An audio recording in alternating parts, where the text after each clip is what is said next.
Muy buenos días, muy buenas tardes, muy buenas noches para todos. Es para mí un gran placer tener hoy como invitado para nuestro proyecto TopMed al doctor Dagnovar Aristizábal. El doctor Dagnovar Aristizábal es un destacado cardiólogo, experto en hipertensión arterial, es el asesor número uno del Ministerio de Salud en el tema de hipertensión arterial y pues ha hecho toda una carrera muy brillante y muy exitosa como cardiólogo en la ciudad de Medellín.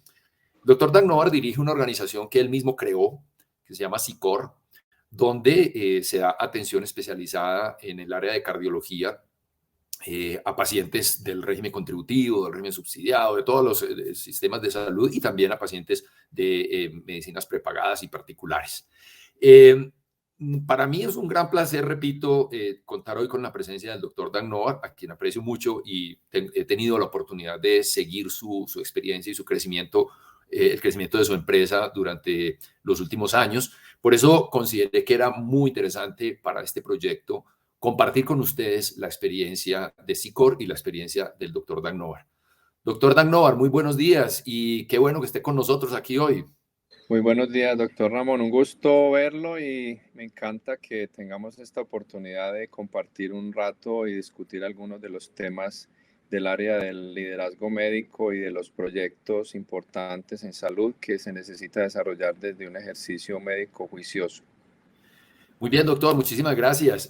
Bueno, yo quisiera empezar la conversación pues contando un poquito de SICOR, que usted nos cuente brevemente cómo empezó SICOR, hace cuánto empezó, qué es SICOR. Cuéntenos brevemente acerca de su organización. Sí, SICOR es un proyecto que surgió hace 12 años, básicamente orientado a aplicar una serie de hallazgos académicos de investigación que venía realizando durante bastante tiempo, que me pareció que era útil traerlos al sector salud como aplicaciones de conocimiento. Y estructuramos toda una estrategia con la Corporación de Investigaciones Biológicas, CIP, para hacer esto un spin-off, una especie de derivación de un proyecto científico en una aplicación en el área clínica.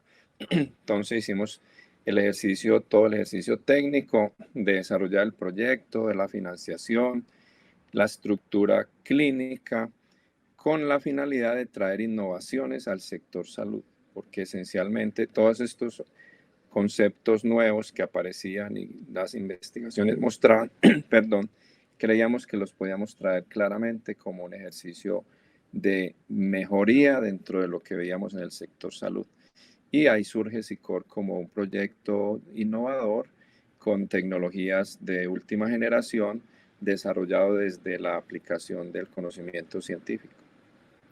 O sea que, si entiendo bien, SICOR sale, o sea, emerge como una empresa a partir de una innovación tecnológica, pero da lugar a una empresa nueva que tiene una nueva forma de prestar servicios de salud en cardiología a este tipo de pacientes. Es decir, la tecnología per se era un elemento muy crítico para la creación de la nueva empresa, pero llevar esa tecnología a convertirla en una solución efectiva para los pacientes requería mucho más que simplemente una receta, pues, digámoslo así, o un desarrollo tecnológico.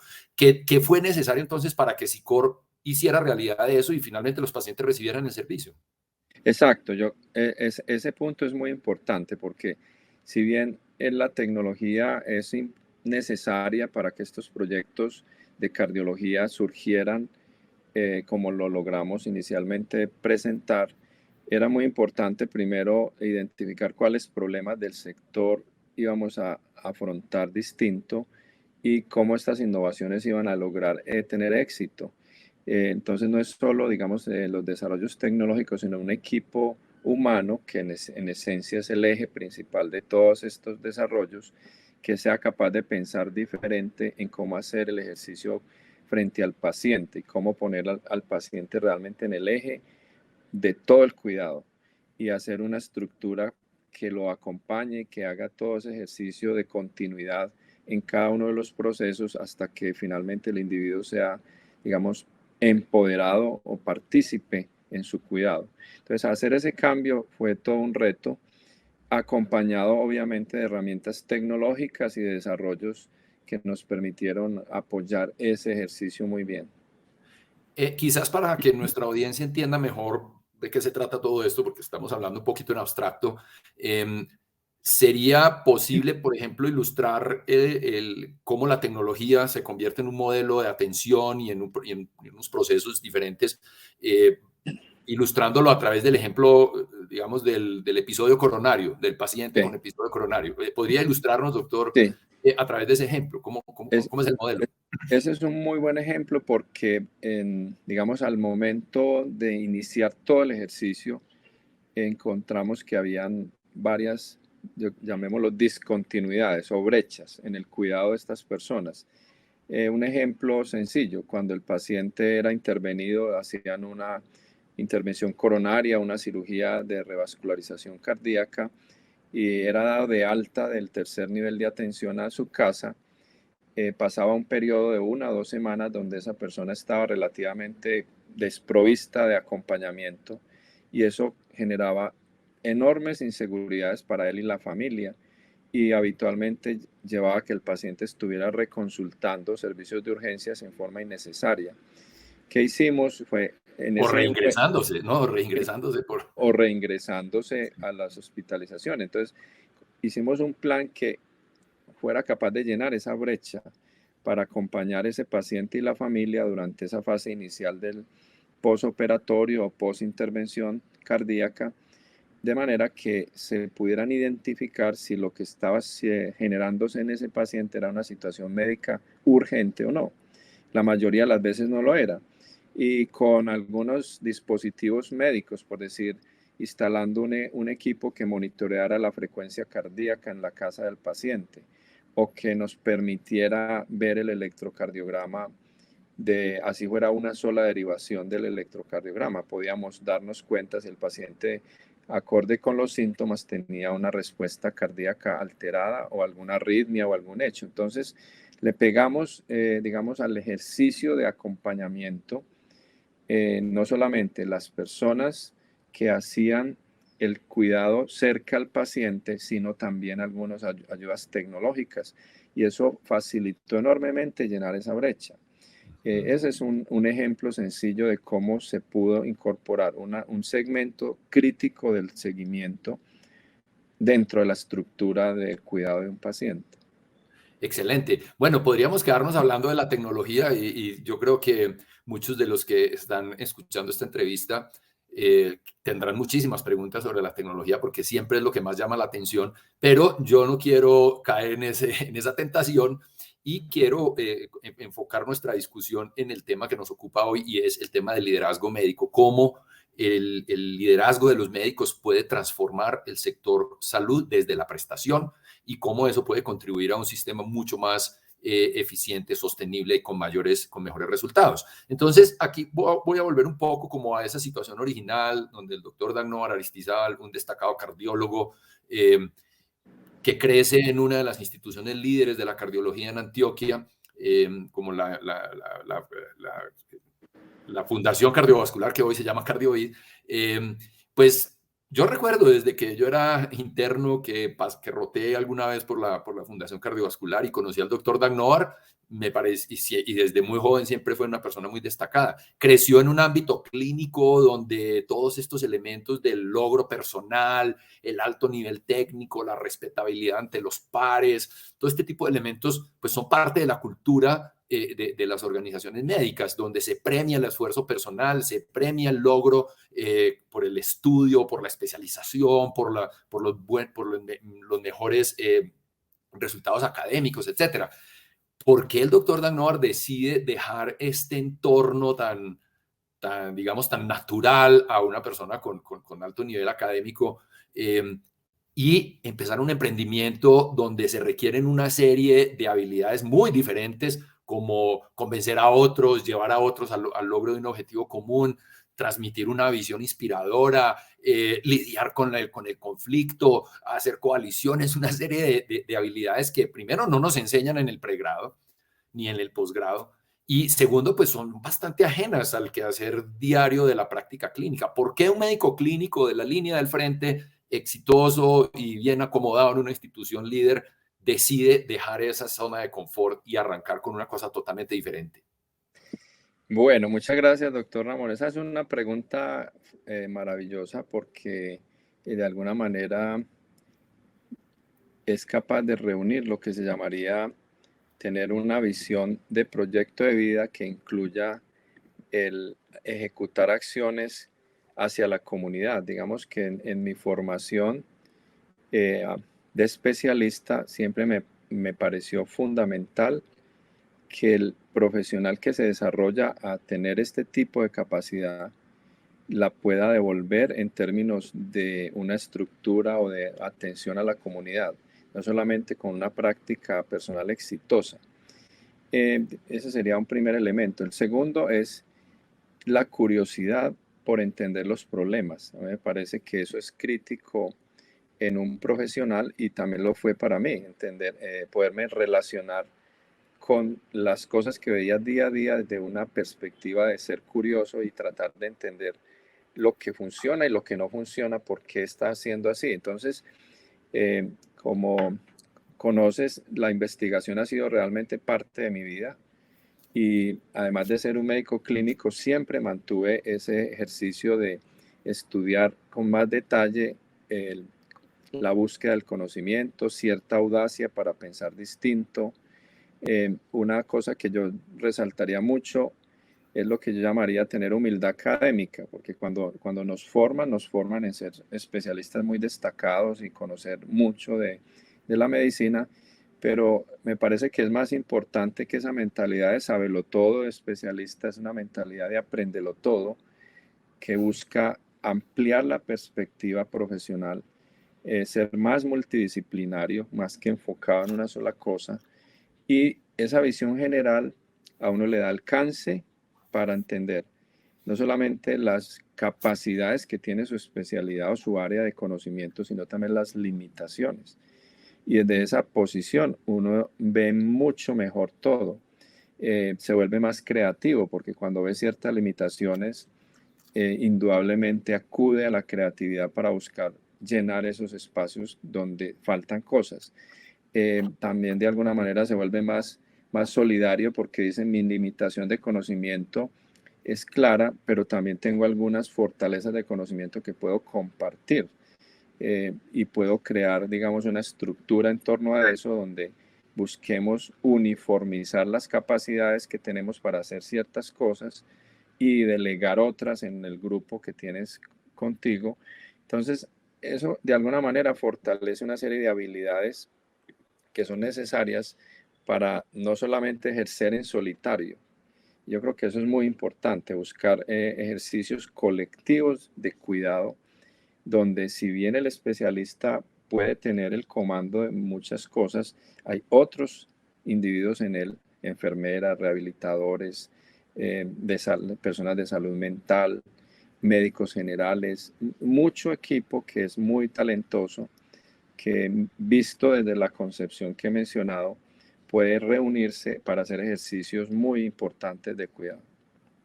Ok, creo que de las primeras características que usted mencionaba, por ejemplo, crear una estructura, la necesidad de crear una estructura y unos procesos para hacer realidad ese conocimiento y beneficiar a los pacientes, la curiosidad científica. eh, Uno podría decir que cualquier médico clínico destacado que tenga una carrera exitosa, pues puede tener esas características, pero dar el salto hacia afuera de su zona de confort e iniciar una nueva estructura desde cero, así tenga un desarrollo tecnológico fundamental que le dé su razón de ser, al menos en un principio, dar ese salto requiere unas características distintas en la persona, creo yo. Y usted ha mencionado una muy importante y es por ejemplo, bueno, no solo la capacidad de emprendimiento y tener digamos, la resolución o la decisión de la capacidad del coraje para tomar esa decisión, pero una vez ya está en ese nuevo entorno, se requieren unas habilidades particulares. Usted mencionaba la del trabajo en equipo, por ejemplo. Y aquí yo quisiera explorar con usted, doctor, si hay diferencia en esa dimensión del trabajo en equipo entre trabajar con doctores, con médicos y con otras profesiones de la salud, porque las demás profesiones de la salud de alguna manera se forman en un entorno en el que el trabajo en equipo es parte fundamental de su quehacer, ¿cierto? La enfermería, por ejemplo, es una profesión donde tienen que trabajar en equipo con su equipo de auxiliares, con su equipo de todo el personal de la institución de salud en los hospitales o en las ambulatorias. Otros profesionales de la salud tienen como o esa formación o esa lógica de trabajo en equipo mucho más clara para ellos, casi que ni la tienen que pensar, ¿cierto?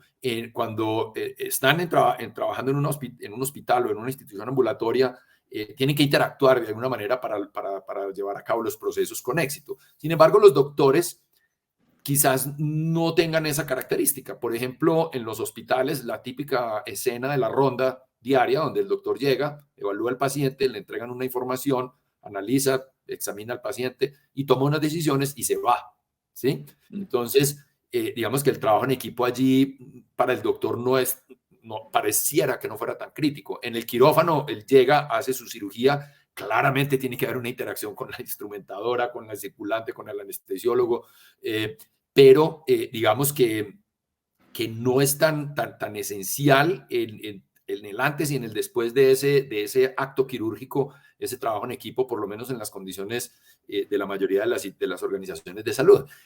Yo quisiera, doctor Danoa, que usted me contara qué habilidades especiales tiene que tener un doctor para lograr que otros doctores trabajen en equipo, sobre todo cuando son altamente especializados, con un nivel de formación muy sofisticado, que les permite casi que ser exclusivos hasta cierto punto. Entonces, hacer que estas personas trabajen en equipo quizás es un poco más difícil. Yo quisiera que me contara un poquito desde su habilidad, desde la habilidad que ha tenido en estos 12 años para armar un equipo de trabajo en SICOR, que me contara un poquito, nos contara un poquito a la audiencia qué tan difícil es lograr ese trabajo en equipo con los doctores, especialmente con los más especializados y los que tienen un conocimiento más sofisticado.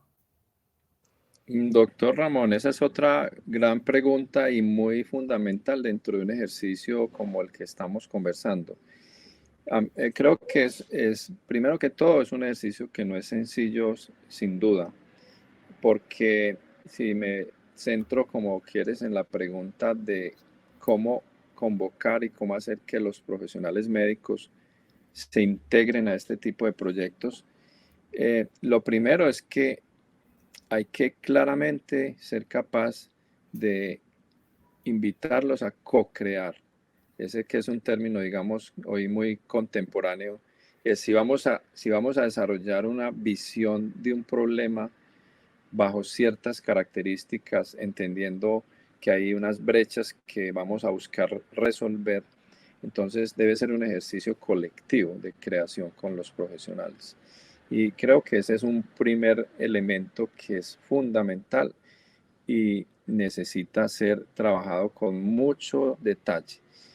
En primera instancia. En segundo, se necesita que, como hay cosas nuevas, como hay elementos de búsqueda de subsanar o resolver problemas que estamos identificando, entonces de alguna manera tenemos un elemento de generación de conocimiento, de búsqueda, si se quiere, de desarrollar otras capacidades académicas que necesitamos para eso. Entonces me parece que además de generar el conocimiento, en la co-creación es buscar que ese conocimiento se pueda difundir. Creo que en el sentir del profesional médico está el servir bien a los otros. Y una manera de servir es entregar ese conocimiento también a los demás profesionales médicos y, digamos, a la comunidad académica, a la comunidad científica. Entonces, a mí me parece que y convoca mucho cuando estamos trabajando ejercicios de mejorar cosas, pero simultáneamente, colectivamente hacemos este trabajo de generar conocimiento y publicarlo. Entonces, alguien tiene que comandar eso, digamos, en la línea de lo que hemos hecho. Eso es de alguna manera como una recompensa no salarial para un profesional, el sentirse que está siendo partícipe de algo mejor que lo que día a día le ha tocado y que eso se puede reflejado en una publicación científica, por ejemplo, o en una presentación en un evento académico. Lo otro que yo creo que ayuda muchísimo es poder discutir los resultados de los ejercicios que hacemos. Si nosotros logramos a través de este tipo de iniciativas resolver un problema, pongo por ejemplo el caso de pacientes diabéticos que tienen un alto costo año por su atención y logramos cambiar cosas en su plan de cuidado que no solamente mejoran los resultados clínicos, es decir, disminuyen las visitas a urgencias y las hospitalizaciones, pero también disminuyen el costo final de la atención. Y eso lo podemos ver en los datos, eso podemos discutir entre todos y mostrar que tales intervenciones en particular o este cambio en el plan de cuidado logró no solamente mejorar la calidad de vida de los pacientes al disminuir eventos, sino que también mejoró los resultados para el sistema de salud. Eso creo que motiva mucho a un profesional a ser parte de. Y yo diría que, en una primera instancia, ese es como mi mayor punto de referencia para convocar, llevar el equipo a estos logros y a su vez mostrarlos a la comunidad en general, de todos los puntos de vista. Excelente. Yo creo, doctor, que ahí hay unos elementos que convocan a los médicos y los inspiran, que van mucho más arriba del trabajo en equipo. El solo hecho de querer trabajar en una organización donde uno como médico siente que puede tener un mayor impacto sobre la calidad de vida de sus pacientes, pareciera ser un motivador muy poderoso para el buen ejercicio clínico y para ser parte de un equipo de trabajo. El hecho de que se estén discutiendo los resultados y se esté evidenciando ese impacto en la calidad de vida de los pacientes y no solamente imaginarnos que va a ser muy bueno porque hacemos muy buena medicina, sino porque lo estamos midiendo, quizás también es un elemento que engancha, digamos así, a los médicos en ese propósito común que un líder como usted les ha inspirado. Creo que hay un elemento interesante de valores de la profesión médica, o más bien de principios, diría yo, que usted mencionó, y es servir bien a los pacientes, que tiene que ver, todo que ver con el principio de beneficencia que nos enseñaron en nuestras clases de ética médica. Ese principio pareciera ser un fuerte factor de cohesión, como que inspira a los médicos a realmente trabajar por sus pacientes y no simplemente ir a despachar consulta y recibir un salario a final de mes. Ese principio es fundamental, doctor Ramón. Hay una cosa que le voy a poner un ejemplo sencillo. Cuando hemos hecho todos estos proyectos de hacer cuidado de pacientes y vemos sus progresos, hemos hecho una cosa que ha sido muy llamativa, es que se llama como una especie de graduación del paciente. Eso quiere decir que el paciente que logró las metas en términos de objetivos terapéuticos, llámese hemoglobina glicosilada de tanto, glicada de tanto, llámese disminuir el efecto sobre la función renal y que no tuvo o tuvo muy pocas hospitalizaciones, su condición de salud mejoró notablemente. Hacemos al final del periodo semestral o anual una graduación y le entregamos al paciente un diploma y le decimos, usted se ha graduado como con éxito de ser capaz de manejar su condición de médica. Y a esa graduación van los profesionales que están en el equipo y ellos entregan el diploma al paciente. Y en esa sala están 20, 30, 50 personas que han logrado, y es un ejercicio colectivo muy bonito que muestra cómo un profesional puede él mismo decirle, yo fui parte de lo que usted logró y yo le estoy entregando este diploma. Creo que esos ejercicios son sencillos, pero a la vez inspiradores para el paciente y para los profesionales. Y me parecería que deben ser incorporados en cosas como lo que estamos hablando. Inspiradores sin duda porque están materializando esa aspiración que todo médico tiene de brindarle lo mejor a sus pacientes e impactar positivamente su calidad de vida. Cuando ya lo puede ver en hechos, eh, usted lo ha confirmado, doctor, genera una dinámica motivacional muy poderosa.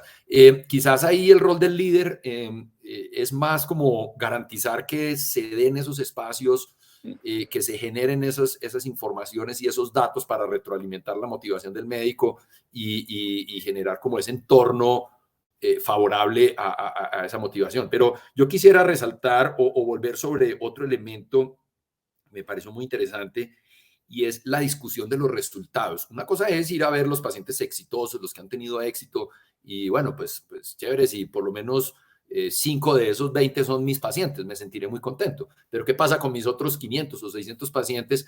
Ustedes hacen un ejercicio de rendición de cuentas entre pares de cómo son los resultados de los equipos de trabajo, de los doctores. ¿Cómo hacen ese ejercicio de retroalimentación a los doctores de sus resultados en salud para los pacientes? Bueno, ese es otro elemento que es muy fundamental. Yo creo que en ese ejercicio la evaluación de la marcha de los pacientes dentro del ejercicio de cuidado es muy, muy importante porque implica primero medir, y eso creo que en este trabajo de cuidar bien un paciente crónico hay que medir muchos elementos, y los elementos estándar más otros que no son tan estándar, eh, que permiten decir si lo que estamos propiciando se está dando. Y ese ejercicio, discutirlo con el equipo y mostrar cuáles acciones fueron determinantes en el logro y cuáles acciones, si no se dieron, no lo permitieron. Entonces, nosotros hacemos ejercicios de esa naturaleza con los médicos y con las enfermeras. Pongo un ejemplo porque creo que eso ilustra mucho más fácil lo que estamos diciendo. En un paciente crónico, el cumplimiento de ciertos objetivos, por decir algo, tener un seguimiento al cuarto mes después de haber tenido un evento coronario, por ejemplo, o tener una medición de la clase funcional de un paciente que tiene falla cardíaca, cómo está al tercer mes de seguimiento y compararlo con la línea de base. Si esas situaciones no se pueden dar porque el paciente no le autorizaron eventualmente una visita, o porque el paciente se pasó a hacer otras cosas y no lo recordó, digamos que vamos a tener un bache en el conocimiento del estado clínico del paciente y eventualmente una situación clínica nueva, una descompensación. Entonces, cuando esos puntos de valoración que están programados y que son críticos para nuestra capacidad de mirar qué está pasando, no se dan, pueden pasar cosas que no queremos. Entonces, debemos discutirlas con el equipo, qué fue el factor que hizo que esos seguimientos no se dieran, y medir cuánto por ciento de los objetivos de seguimiento se están dando y medir cuánto por ciento de las metas dependen de esos seguimientos, y comunicarlo al equipo y discutirlo incluso individualmente con los profesionales, porque a veces es necesario hacerlo como es tu récord de seguimiento de pacientes y de impacto de pacientes. Pueden haber otros ejemplos, pero ese se me ocurre como uno sencillo para ilustrar lo que estamos hablando. Pero, doctor, quiero separar ahí dos situaciones que son claramente diferentes. Uno es la rendición de cuentas que hace el médico individual con el director, en este caso usted, evaluando su desempeño, su adherencia a los protocolos, los resultados adversos que han tenido los pacientes y buscando pues como una causa. Digamos que ese ejercicio de coaching de ese médico individual es claramente un ejercicio de liderazgo súper importante, donde el jefe, digámoslo así, o el líder de la organización es visto como alguien que acompaña y que contribuye a que se obtengan los mejores resultados, ¿cierto? Lejos de asignar culpas o responsabilidades y castigar, más bien un ejercicio de coaching. Pero yo quiero separar esa situación individual de la rendición de cuentas entre pares como un ejercicio colectivo en el que los pares se sientan periódicamente a revisar los resultados y pueden ver su nombre ahí y compararse con todos los demás. Primero, quisiera saber si ese ejercicio lo hacen así en SICOR, y segundo, si lo hacen, es claro que se requiere una madurez organizacional y un clima de lo que se denomina seguridad psicológica, ¿no? En el que los pares o los doctores no sientan temor de estar expuestos al escrutinio de sus colegas de esa manera. Primero, respóndeme brevemente. ¿Ustedes hacen ese ejercicio periódico en SICOR de exponer los indicadores de adherencia, de proceso y tal vez de resultado entre pares de manera colectiva? Sí, doctor Ramón, eso sí, nosotros lo hacemos como una forma de seguimiento a la adherencia a las guías. Ok, Creo que es una primera respuesta. Ahora podemos ok. meter. Ahora, para el segundo punto, entonces, como planteaba que ese nivel de exposición al escrutinio de los pares requiere una madurez de la cultura médica y de la cultura organizacional, un alto nivel un alto grado de seguridad psicológica. Eh, pues la literatura lo muestra claramente. Crear ese ambiente, esa cultura, esa seguridad psicológica es una tarea del líder, ¿sí? Alguien tiene que dar los primeros pasos, ir creando, reforzando esa cultura. Entonces yo me imagino que para llegar a eso, a ese grado de exposición, pues tiene que haber habido un ejercicio durante estos 12 años de SICOR. ¿Usted cree que es algo que usted ha hecho intuitivamente sin saber cómo, simplemente lo ha ido logrando por sus capacidades de interacción con sus pares, o usted cree que hay un proceso formal para llegar a eso? Creo que hay las dos cosas. Lo primero es que hay unos estándares de cómo ejercer cualquier disciplina médica donde se deben cumplir una serie de mínimos. Y una de las cosas que están dentro de las normas de habilitación es que, digamos, se adopten unas guías o se adapten si no existe una guía, digamos, nacional de un problema clínico determinado, y esa guía debe ser medida. Entonces yo debo establecer si un profesional que ejerce dentro de mi institución está cumpliendo con el estándar de la guía. Y en esa guía, por ejemplo, se dicen cosas como que deben haber 10 recomendaciones son trazadoras y hay que medir. Entonces, prescripción de aspirina en todo paciente post-evento coronario o por decir algo, anticoagulación en paciente que tiene fibrilación auricular y tiene un indicador que se llama CHA2DS2-VASc mayor de 2. Eso que se llamaría como los mínimos de la práctica de una guía médica de un problema que estamos siguiendo debe ser medido permanentemente y reportado al profesional. Entonces ahí digamos que no hay un esfuerzo muy grande, simplemente yo debo tener la estructura que mida si el profesional está siguiendo las 10 recomendaciones trazadoras y en qué grado. Y la que no está siguiendo, tengo que sentarme a discutirlo con él y ver cómo se puede optimizar. Ese es un ejercicio más, digamos, estándar y fácil de ejecutar. Básico, lo Básico. básico. Lo que sigue más arriba es un poco más denso y voy a poner el ejemplo.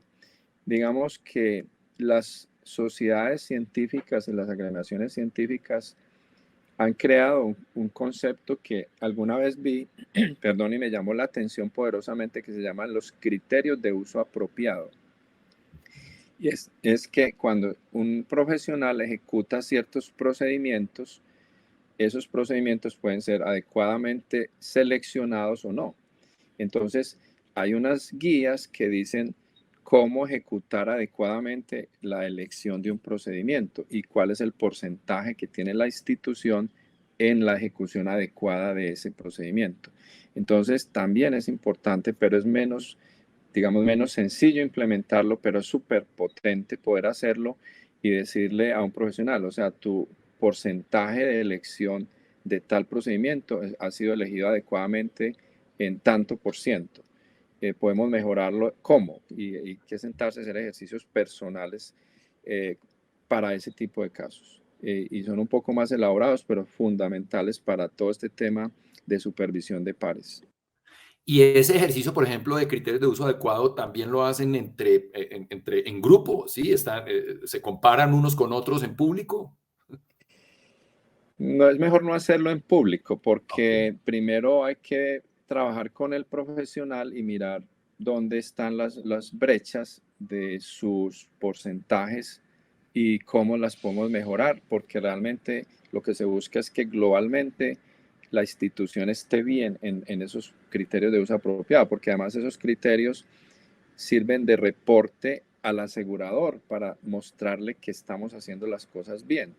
Entonces, realmente es un esfuerzo más con el profesional cuando hay esos, digamos, bajos Desviación. porcentajes de adherencia a esos criterios y espera uno que al hacerlo con la persona individual, después colectivamente eso se refleje en mejores porcentajes para todos. Ok, o sea que, de nuevo, digamos, ese ejercicio de control o de rendición de cuentas entre pares, en este caso, ya que es un poco más complejo, sí se hace a nivel individual y tiene sentido, por lo que usted precisamente ha señalado. Pero, bueno, no quiero insistir con mi pregunta que la única manera de hacerlo es haciéndolo en grupo y exponiéndolos al escrutinio de los pares en grupo. No, no necesariamente, pero sí me parece muy interesante lo que usted plantea de un ejercicio como de coaching individual, de ir llevando al médico a que mejore su adherencia o su indicador con respecto a un estándar.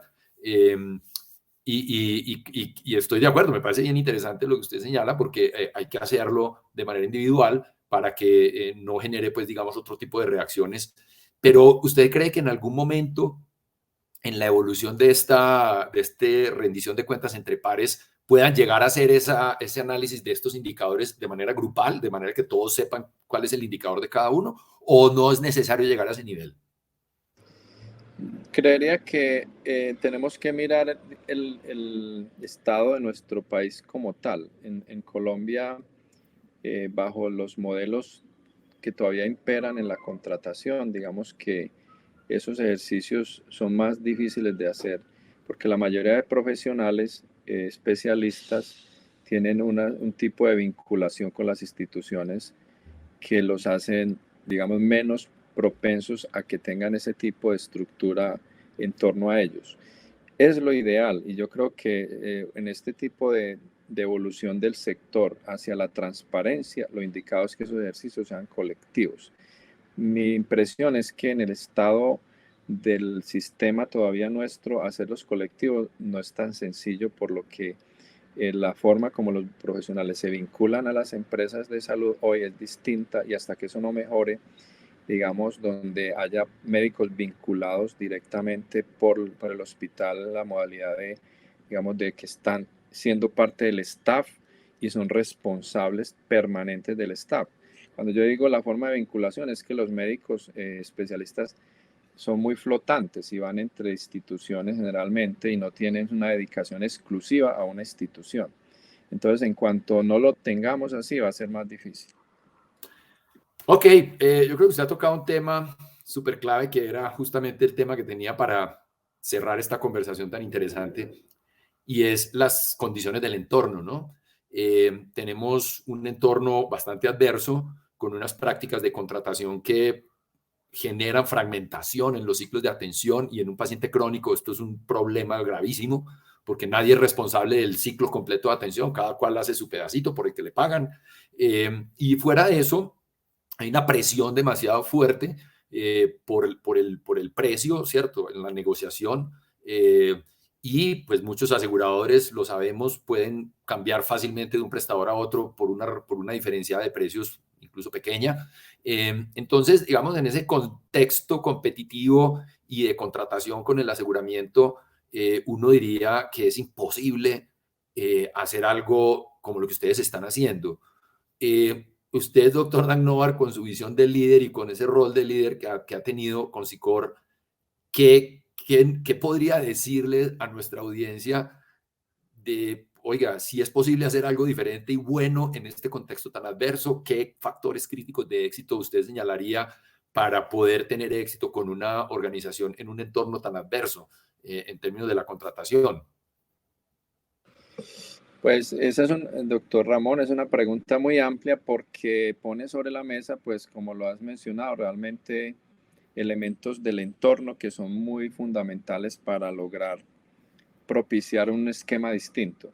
Yo creo que una cosa en la que has hablado muchas veces y que nos has enseñado a los que somos clínicos, que es el concepto de valor en el sector, es muy importante. Cuando todo este concepto de pago por evento y no pago por resultados es lo que prima, hay esa fragmentación a la cual haces referencia.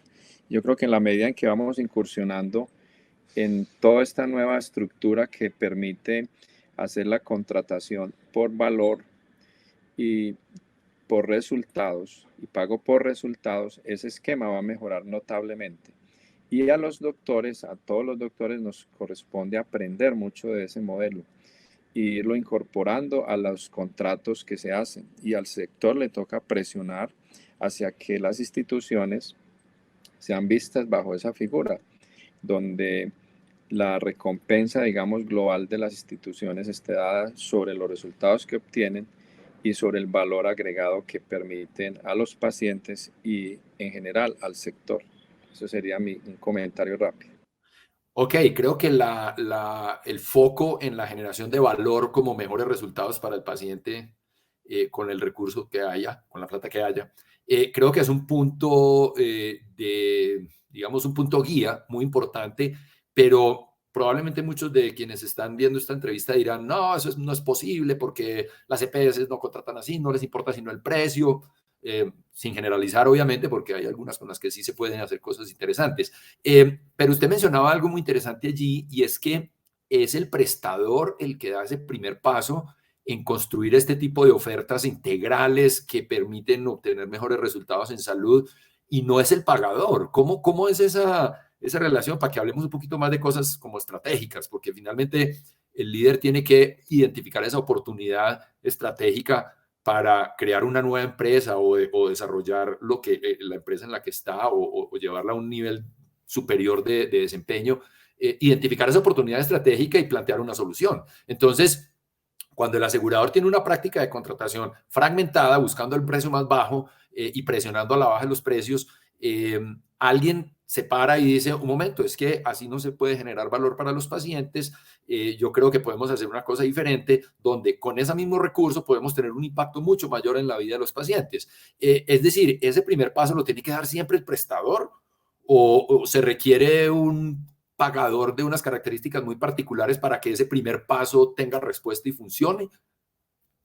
Bueno, doctor Ramón, ese punto es central. Yo estoy completamente de acuerdo en que el prestador debe dar el gran paso y es sentarse con el asegurador y decirle, "Vea, aquí desde lo que hemos observado hay estas brechas y yo puedo resolver gran parte de esas brechas o algunas de ellas de la siguiente manera. Voy a poner un ejemplo.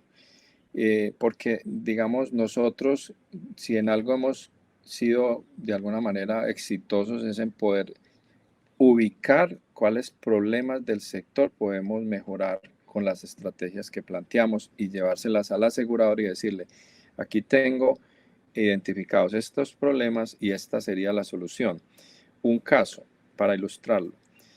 Cuando nosotros ingresamos al sector hace unos 12 años, teníamos claro, por ejemplo, que el paciente que asistía a los servicios de urgencias con dolor de pecho, en un 2 a 3%, incluso hasta el 4% de los casos, podía tener un evento coronario agudo y ser dado de alta. Es decir, estaba en el curso de un infarto agudo de miocardio con una manifestación atípica y el médico de urgencias no alcanzaba a identificar el problema en su magnitud y el electro no se lo decía y el cuadro clínico tampoco y optaba por dar ese paciente de alta. Entonces estamos hablando de 4 personas de 100 que eran enviadas a la casa teniendo un infarto agudo del miocardio en curso. Nosotros dimos cómo somos capaces de disminuir ese 4% a una décima parte, es decir, al 0,4%. ¿Qué estructura asistencial vamos a hacer para que el asegurador, que es el responsable de todo ese ciclo de atención, tenga realmente mejores resultados en esos pacientes? Y implementamos una serie de medidas usando telemedicina y evaluación remota de pacientes en primer nivel de atención y fuimos a proponerle eso al asegurador y decirle, a nosotros creemos que con esta estructura asistencial, esos casos que se están escapando, que son de alto riesgo para el individuo y para el quien está haciendo la labor de aseguramiento, los podemos resolver. Y eso hicimos y realmente fuimos y hemos sido exitosos en plantear ese tipo de soluciones para resolver esas necesidades. Súper interesante. Creo que aquí hay una lección muy clave, muy crítica de este último punto y es romper ese paradigma del entorno adverso donde es muy difícil salir con algo bueno. Sí es posible pensando primero en un resultado en salud para el paciente, cómo llegar a ese resultado de la mejor manera posible con un modelo diferente y definitivamente sí es posible, pero ya para cerrar, se requiere pues la visión de un líder, la inspiración de un líder, ese líder que logra convencer a otros, transmitirles esa visión y esa inspiración y logra unificarlos o ponerlos en el camino, digámoslo coloquialmente, montarlos en el bus. Y creo pues que esa ha sido la experiencia de SICOR. Usted, doctor, pues ha demostrado con hechos después de 12 años que eso sí es posible y que una organización como SICOR puede tener éxito en un entorno tan difícil como el de entorno de la seguridad social en Colombia.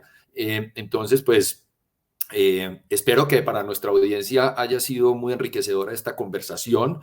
Y bueno, lo invito a que comparta cada que pueda con nosotros y con el resto del cuerpo médico colombiano y en Latinoamérica, si será posible algún día, toda esta capacidad de transformación, todo este liderazgo transformador que usted ha proyectado sobre su organización para que se extienda en otras organizaciones y en otras instituciones. No sé si quiere hacer algún comentario final, doctor Danovar.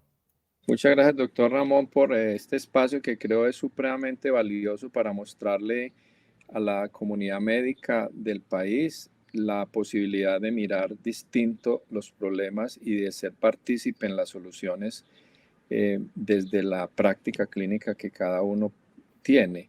Y realmente con un poquito de audacia en términos de pensar cómo resolver ciertas cosas que vemos, más que con una postura negativa de, digamos, quejarnos de lo que está pasando y reprochar cosas, creo que logramos mucho.